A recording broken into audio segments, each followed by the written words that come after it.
13वां अध्याय गीता का हृदय है। 13वां अध्याय अगर ठीक से समझ आ जाए तो आत्मबोध फिर दूर नहीं, आत्मबोध की ओर बढ़ाने वाला, आत्मबोध के ज्ञान को समझाने वाला यह 13वां अध्याय है। और भगवान इन श्लोकों में जो गहरे से गहरे तलों में ले जाने वाले हैं, उन गहरे तलों में ले जाने के लिए तुम्हारी ओर से कितनी तैयारी है बस समझ लीजिए। जितनी आपकी तैयारी है उतना ही जल्दी ये समझ आएगा। और अगर आपकी तैयारी नहीं है तो मात्र वह शब्दों को आप पकड़ लेंगे और फिर उन शब्दों का क्या करेंगे ये तो आप ही जानिए। हमारा कार्य आपके सामने इसको सरलतम करके प्रस्तुत करना है, सो हम करेंगे। इस अध्याय में कृष्ण ने क्षेत्र और क्षेत्रज्ञ दो के बारे में समझाया। क्षेत्र क्या है, क्षेत्रज्ञ क्या है, और उस क्षेत्रज्ञ के विषय में जानने से पूर्व क्षेत्र को जानना जरूरी है। और क्षेत्र को सही से समझ ले तो फिर क्षेत्रज्ञ को भी जानना बड़ा सरल हो जाएगा। अब जब हम क्षेत्र की बात करते हैं तो क्षेत्र किसको कहते हैं और क्षेत्रज्ञ किसको कहते हैं, इस दूसरे श्लोक को समझने के लिए पहले तीसरे श्लोक को पकड़ना पड़ेगा। क्योंकि अगर मैं नहीं बता दिया तो फिर तीसरे का मजा नहीं रह जाएगा, इसलिए तीसरे को पहले लेते हैं और फिर कड़ी दर फिर से पहले दूसरे को हम वापस लेके चलेंगे। तत्क्षेत्रम यचत यादृक् च यदिकारयतश्च यत् स च यो यत् प्रभावश्च तत्समासेन मेदिनु। वह क्षेत्र जो है और जैसा है तथा जिन विकारों वाला है, जिस कारण से जो हुआ है, तथा वह क्षेत्रज्ञ भी जो है जिस प्रभाव वाला है, वह सब संक्षेप से मेरे से सुन। ऋषिर्भिर्बहुधा गीतम छंदोभिर्विविधैः पृथक् ब्रह्मसूत्र पदैश्चैव हेतुमद्भिर्विनिश्चितैः। ऋषियों द्वारा बहुत प्रकार से कहा गया अर्थात समझाया गया है, और नाना प्रकार के वेद मंत्रों से विभाग पूर्वक कहा गया है, तथा अच्छी प्रकार निश्चय किए हुए युक्ति युक्त ब्रह्म सूत्र के पदों द्वारा भी इसको कहा गया है। अभी भी भगवान उसकी भूमिका बांध रहे हैं, उसको खोल नहीं रहे, और ये जरूरी भी है। जो बात कहने जा रहे हैं, जिस बात को वो अर्जुन को सुनाने जा रहे हैं, श्रोता को अकल नहीं होती है। श्रोता को लगता है ऐसे ही बोल रहे हैं, क्या होता है, कुछ भी बोल देते।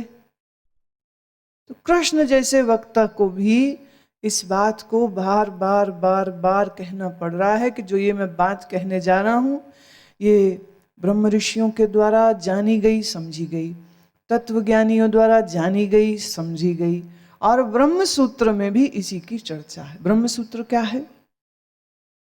वह अद्भुत ऋषियों की दी हुई सूक्तियां हैं जिसमें ब्रह्म का ही सारा निरूपण है। ब्रह्म कौन है, कैसा है, ब्रह्म के बोध विषयक उन श्रुतियों को भगवान यहाँ पर अपने ढंग से, अपने तरीके से और सार रूप से प्रकट करने जा रहे। संक्षेप कह रहे, मतलब इस 13वें अध्याय से अगर तुम कहो कि ब्रह्म सूत्र पूरा तुम्हें समझ आ गया, बात खत्म नहीं होती है। ब्रह्म सूत्र अपने आप में बड़े बृहद ग्रंथ हैं, अपने आप में बहुत गहरे हैं, लेकिन गीता में हमें ब्रह्म सूत्र के एक झलक इस 13वें अध्याय से मिलती है। हालांकि पीछे भी वो कह चुके हैं, आत्मा, ब्रह्म इत्यादि इन सब विषयों के ऊपर कृष्ण बोले हैं, लेकिन इस अध्याय में it is again going to be the subject, और फिर से इसके ऊपर चर्चा है। और इस बार जो चर्चा है वो कह रहे हैं इतनी मैं स्पष्ट भी करूंगा, सार भी दूंगा, अब तुम समझो। महाभूतान्यहंकारो बुद्धिर्व्यक्तमेव च इंद्रियाणि दशैकं च पंच चेन्द्रिय गोचरः। पांच महाभूत, अहंकार, बुद्धि, मूल प्रकृति, त्रिगुणमयी माया तथा ये 10 इंद्रियां, मन, 5 इंद्रियों के विषय अर्थात शब्द, स्पर्श, रूप, रस, गंध, इच्छा, द्वेषा, सुखम, दुखम, संघातश्चेतना, धृति, एतद् क्षेत्रम समासेन सविकारमुदायितम्। इच्छा, द्वेष, सुख, दुख, स्थूल देह का पिंड, चेतनता और धृति, इस प्रकार यह क्षेत्र विकारों के सहित संक्षेप से कहा गया। अब पिछले अध्यायों में हालांकि इससे ज्यादा विस्तार हुआ है और उससे ज्यादा विस्तार में हम ले गए थे, लेकिन अभी फिर से एक तरह से रिवाइज भी हो रहा है जो पीछे आपने सुना है, और उसी सुने हुए को हम फिर से इस नए ढंग से, इस नए तरीके से समझते हैं। पंच महाभूत, पृथ्वी, जल, अग्नि, वायु, आकाश। देखिए, एक तो होते हैं इन भूतों के साधारण रूप और एक है इनका महारूप। जब हम कहते हैं पृथ्वी, तो पृथ्वी का अर्थ सिर्फ ये पृथ्वी लोक नहीं जहां पर हम रह रहे हैं, ऐसी ही क्वालिटी, गुणवत्ता, ऐसे ही एलिमेंट्स लिए हुए कुछ कम कुछ ज्यादा अनुपात में सभी ग्रह नक्षत्रों में है। चंद्रमा क्या है? वहां भी मिट्टी है। मार्स क्या है? वहां भी मिट्टी है। कितने ही यह जो ग्रह हैं, इन ग्रहों की जो बॉडी है that is made of kind of earth, उसका क्रस्ट डिफरेंट है, उसका सरफेस थोड़ा डिफरेंट है, तापमान ज्यादा होगा, पानी नहीं होगा, लेकिन पृथ्वी किसी न किसी ढंग से वहां पर मौजूद है। और जब हम कहते हैं इन पंचभूतों का महाभूत, तो महाभूत मतलब इस चराचर जगत में जहां कहीं भी पृथ्वी है, उस सारी टोटल पृथ्वी को काउंट कर रहे हो। तो आप इंसान जो यहाँ रह रहे हैं, इस पृथ्वी पर जो बसते हैं, उन्हें लगता है शायद यही पृथ्वी है। यही नहीं, और भी बहुत कुछ। There is so much which is beyond your capacity to understand. Human are too weak and too incapable actually.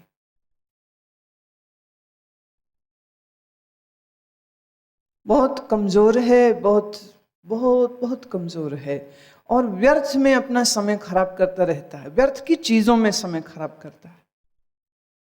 अगर मैं आपसे कहूं कि आप में से कितने लोगों को एस्ट्रोनॉमी में रुचि है?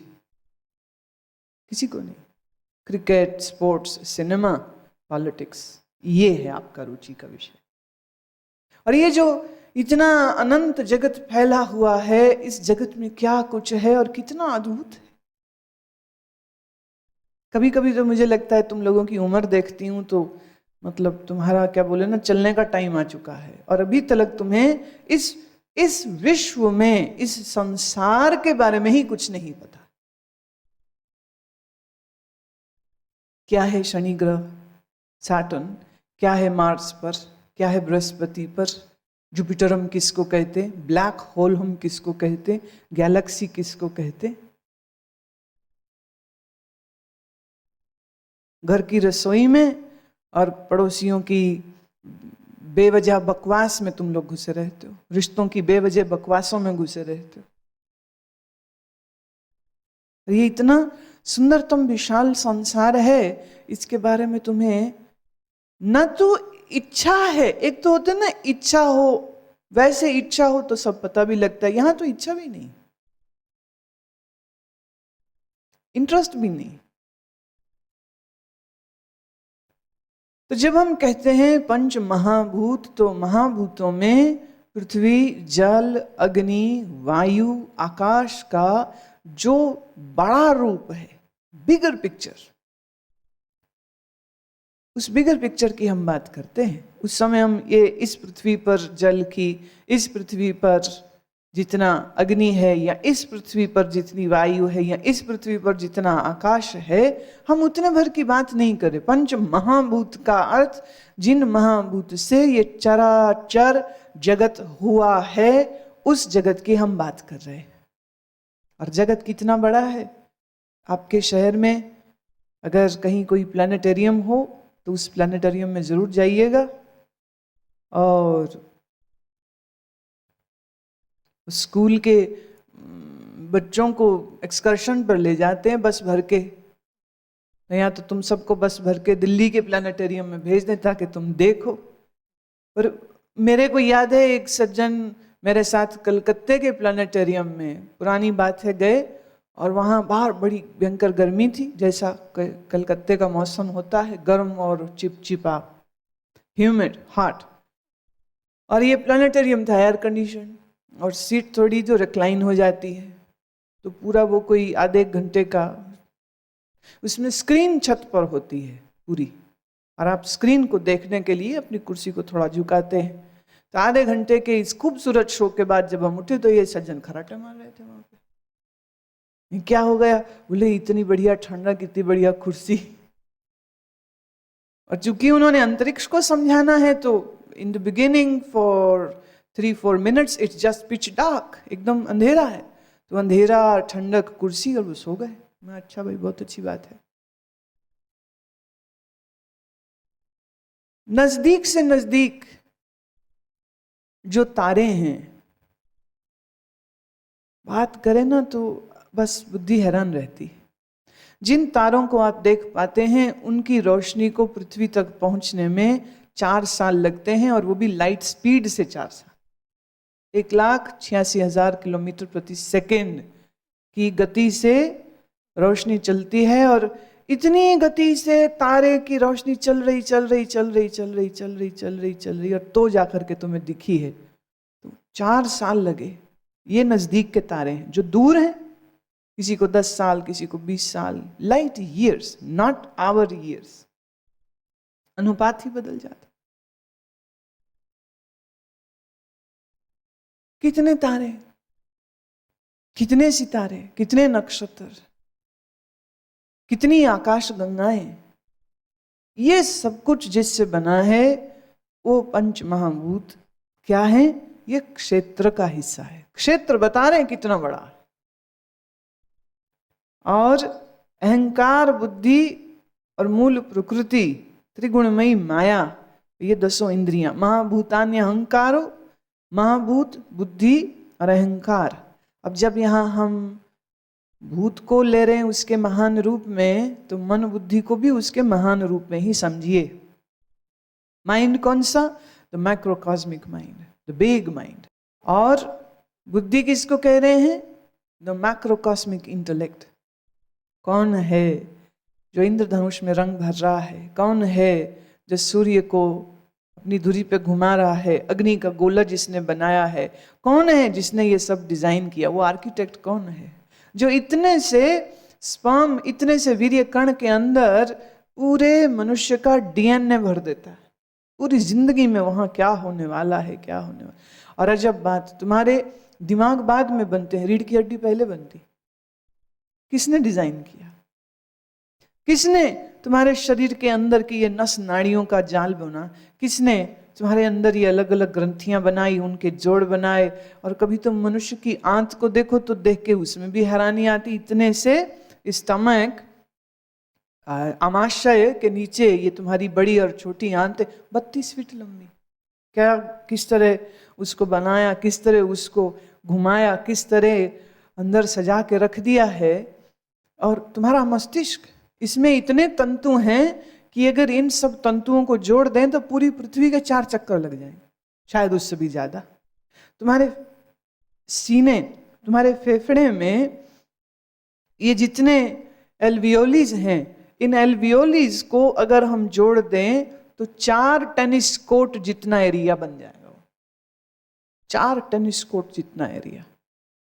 किसने बनाया शरीर? किसने बनाया ये सब? कौन चला रहा है इस प्रकृति को? उस महाबुद्धि को हम उस बड़े इंटेलेक्ट को, उस बड़े दिमाग को यहाँ पर क्षेत्र कह रहे हैं।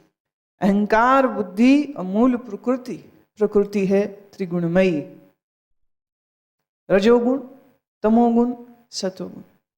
ये 3 गुण से ये प्रकृति चल रही है। पर इस प्रकृति को कौन चला रहा है? बड़ी बुद्धि। और उसी बुद्धि को हम हिरण्यगर्भ भी कहते हैं। बुद्धि विस्मित होती है जब बुद्धि देखती है विश्व को। और इस बुद्धि, जो बुद्धि तुम्हारे पास है, इस बुद्धि को बुद्धि किसने दी? इस बुद्धि को जिसने बुद्धि दी है उसी को कहते हैं हिरण्यगर्भ। The seed from where the whole universe is happening. The seed, वो बीज, जिस बीज से ये सारे भूत हुए हैं, उस बीज को, उस महाबुद्धि को, उस अहंकार को, उस प्रकृति को। 10 इंद्रियां, 5 कर्म, 5 ज्ञान, 1 मन। और इन 5 इंद्रियों के जो ये 5 विषय हैं, शब्द, स्पर्श, रूप, रस, गंध। अब इस शब्द, स्पर्श, रूप, रस, गंध के बाद फिर वापिस अंदर आ रहे हैं मन की ओर। इच्छा, द्वेष, सुखम, दुखम, संघात, चेतना, धृति। ये जहां पर इच्छा उठती है, द्वेष उठते हैं, सुख की अनुभूति है, दुख की अनुभूति है। संघात चेतना, संघात बोले तो ये स्थूल शरीर, इस शरीर को जो जान रहा है वो चेतना, वह चेतना। और धृति, धृति किसको कहते हैं? ये जो जानता है, जानने का जो ख्याल जिसको आता है, जो कहता अब समझ लगी, धृति। धारण किया है जिसने मन और बुद्धि को, वो चेतना। और जो बुद्धि और बुद्धि के विषय ज्ञान को, ये सब विकारों सहित, अब ये जितनी चीजें बोली हैं उन्होंने, इन सबकी अपनी अपनी कुछ क्वालिटीज भी हैं और कुछ डिसक्वालिटीज भी हैं। उन सबके सहित इस कंप्लीट चैप्टर को कहते हैं क्षेत्र।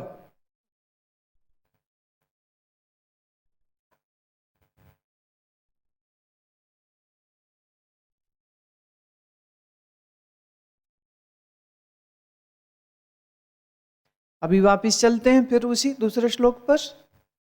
क्षेत्रज्ञं चापि मां विद्धि सर्व क्षेत्रेषु भारत। क्षेत्र क्षेत्रज्ञयोर्ज्ञानं यतत् ज्ञानं मतं मम।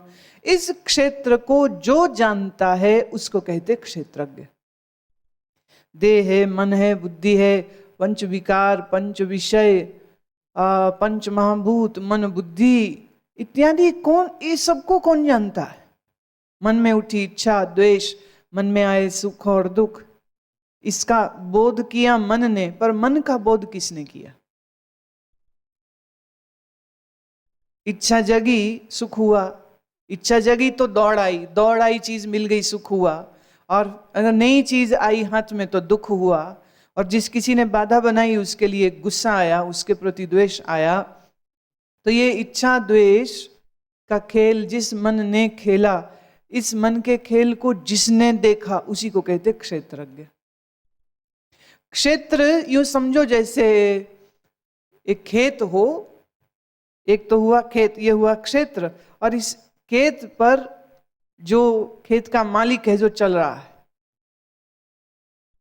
जो चल रहा है इसके ऊपर, जैसे ही ये सारी प्रकृति, मन, बुद्धि, पंचमहाभूत, ये तो है क्षेत्र। और इस क्षेत्र को जो जानता है, कौन जानता है? पहले तो मन बुद्धि है बीच में जो जानते हैं। मन बुद्धि क्षेत्रज्ञ नहीं है, मन बुद्धि क्षेत्र है। मन बुद्धि को जो जानता है उसको क्षेत्रज्ञ कहते हैं। अब कृष्ण ये कह रहे हैं, इस क्षेत्र क्षेत्रज्ञ दोनों में क्षेत्रज्ञ मुझी को जान। तुम कहते हो मैं जानता हूं, झूठ, मैं तो कुछ है ही नहीं। ये जो जान रहा है वह जानने वाला कृष्ण ही है, ब्रह्म ही है। मैं पहले भी कह चुकी हूं, जिसको तुम अभी कहते हो ना मैं तो ढूंढने से भी नहीं मिलती। कोशिश करके देख लो। किसी मुर्दा शरीर जिसका पोस्टमार्टम हो रहा हो उसको देख लो, किसी जिंदा शरीर को देख लो, मैं नहीं मिलेगी उसमें। आपके शरीर से रक्त निकालें, बायोप्सी करके किसी अंग का कोई हिस्सा निकाल लें, बोन मैरो निकाल लें, स्पाइन के अंदर जो लिक्विड है उसको निकाल लें, दिमाग से कुछ हिस्सा निकाल लें और उसको माइक्रोस्कोप के अंदर चेक करें, क्या निकलेगा उसमें? मैं निकलेगी कहीं पर? तुम इतना बोलते हो मेरा टेस्ट हो रहा है, ये नहीं कहते हो मैं टेस्ट हो रहा हूं, मेरा टेस्ट हो रहा है, रक्त का, पेशाब का, मेरा टेस्ट हो रहा है। अच्छा एक बात बताइए, आपके शरीर से जो रक्त बाहर निकाला वो तुम हो?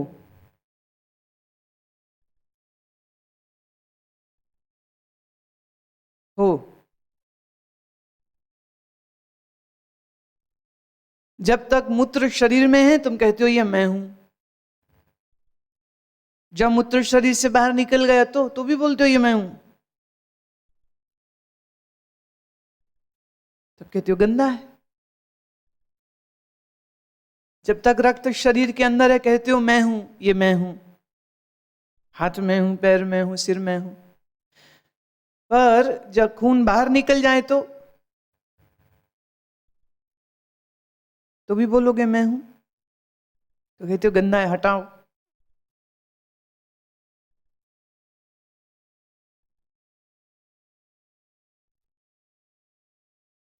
दांत जब तक मुंह में है कहते मैं हूं, दांत उखड़ गया, निकल गया, तुम्हारे डेंटिस्ट ने निकालना पड़ा, ट्रे में पड़ा, अब भी बोलोगे ट्रे में मैं हूं पड़ा हुआ, और उसने फेंक दिया डस्टबिन में उसको, तो तुम क्या कहोगे? मुझे डस्टबिन में फेंक दिया।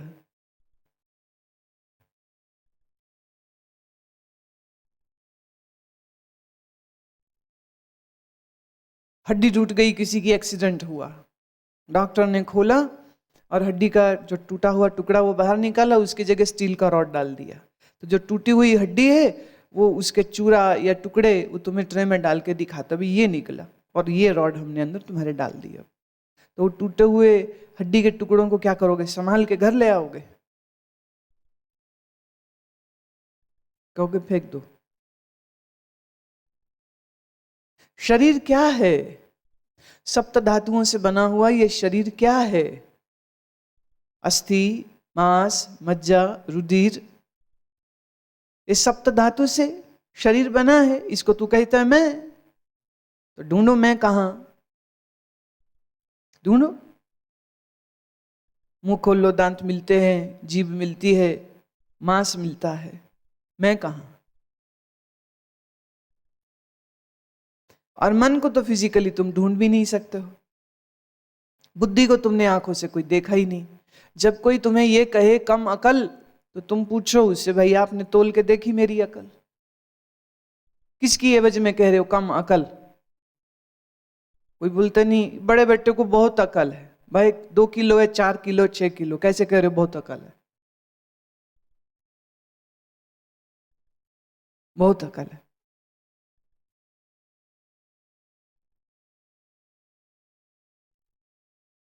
मनोबुद्धि अहंकार चित्तानि नाहम, जिस स्तोत्र को रोज तुम पढ़ते हो आरती से पहले, वो स्तोत्र यही तो चर्चा कर रहा है। मैं क्षेत्र नहीं हूं। इस देह को, मन को, बुद्धि को, इस देह के संघात को जिसने जाना वो जानने वाला कृष्ण कहते हैं ब्रह्म ही है, मैं ही हूं। तुम्हारे अंदर ये जो मैं है जो शुद्ध मैं है वो कृष्ण की मैं है, और जो तुम्हारे अंदर ये जो झूठ की हवाई मैं बनी हुई है, इसका तो कोई ठिकाना है नहीं, कोई जमीन इसके रखने को जगह नहीं है, कहीं पर नहीं। ढूंढो अपने अंदर मैं कहाँ। ऐसे तुम्हारी मैं सब जगह उछलती फिर रही है, पर अगर इसका सब्सटेंस ढूंढने जाओगे तो जिन्न की तरह इसके कहीं कोई पांव नहीं मिलेंगे। क्षेत्रज्ञ चापि माम विद्धि, मैं ही क्षेत्रज्ञ हूं सर्व क्षेत्रेषु भारत, और किसी एक क्षेत्र में नहीं, समस्त क्षेत्र में। इसका मतलब कुत्ते के अंदर जो मैं का एहसास है वो भी कृष्ण है,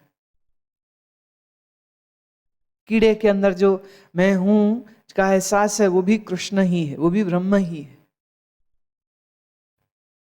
जहां जहां मन बुद्धि है, जहां जहां सोच है, जहां जहां विचार है, जहां जहां चेतना है, वो कृष्ण की है। सर्व क्षेत्रेषु भारत, हे भारत सब क्षेत्र में मैं ही हूं। यतच्च ज्ञानम, जो इस ज्ञान को तत्व से जानता है उसी को ज्ञानी बोलते हैं। जिनके पास ये ज्ञान हो उनको ज्ञानी कहते हैं। ज्ञानी लोग यही बात दूसरों को समझाते हैं। दूसरे लोग जो सुनते रहे तो धीरे धीरे उन्होंने कहा अच्छा ज्ञानी। और एक अजब बात है, पंजाब में चले जाओ अक्सर कर, क्योंकि गुरुद्वारों की बहुलता है वहां, तो गुरुद्वारों में जो कथा कर रहे हैं तो उनको भी बोलते ज्ञानी। और पंजाब के बाहर कई लोग किसी सिख को देख ले उसको भी कह देते ज्ञानी, ज्ञानी इधर आओ, और लोग चिढ़ जाते, मुझे ज्ञानी बोला तूने, सरदार जी बोल। और मैं कहती हूँ ज्ञानी कितनी बड़ी पदवी।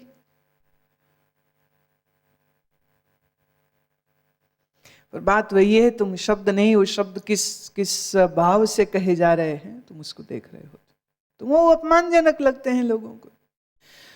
जो इस तत्व को जानता है, क्षेत्रज्ञ ब्रह्म ही है, और क्षेत्र और क्षेत्रज्ञ के इस भेद को जो जानता है आत्मज्ञानी वही है। आते हैं वापिस अपने उस श्लोक पर, 7वें पर। अमानित्वमदामिन् तत्महिंसा क्षान्तिर्राजवम् आचार्योपासनं शौचं स्थैर्यमात्मविनिग्रह। श्रेष्ठता के अभिमान का अभाव, इसे कहते हैं अमानित्व। दंभ आचरण का अभाव, इसे कहते अदम्भित्वम। प्राणी मात्र से किसी को सताना नहीं, इसको कहते अहिंसा।